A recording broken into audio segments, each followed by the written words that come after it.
Che cos'è Città Fraterna Onlus? Città Fraterna è un'associazione fondata da una ventina di soci nel 2012 che era sorta col desiderio di dar da mangiare a quelle persone che avevano perso il lavoro a Fincantieri. Nel 2012 c'era stata questa grossa crisi e moltissime persone avevano perso il lavoro. Poi siamo cresciuti.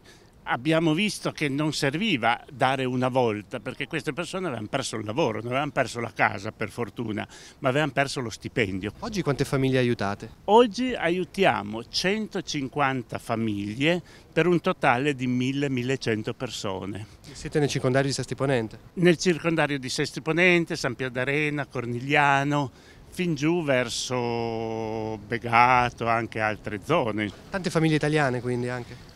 Metà e metà, perché nell'indotto di Fincantieri lavorano anche tanti da altri stati, saldatori, falegnami, quelli che lavoravano nelle navi. La incontriamo al banco alimentare, è un punto di riferimento per voi ormai. Il banco alimentare è un grossissimo aiuto, perché noi 2 volte al mese almeno portiamo via tonnellate e tonnellate di roba, pasta, olio, legumi, un mare di cose che ci serve per dar da mangiare a queste persone. Siete tanti volontari?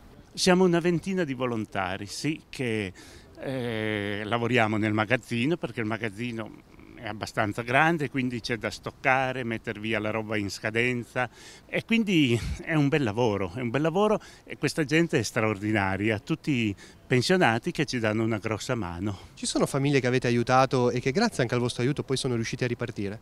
Ce ne sono stati una decina che venivano a prendere il pacco, poi sono arrivati e hanno detto non lo prendiamo più perché da questo mese abbiamo iniziato il lavoro, pochissime, una decina, però ti assicuro che è una soddisfazione enorme.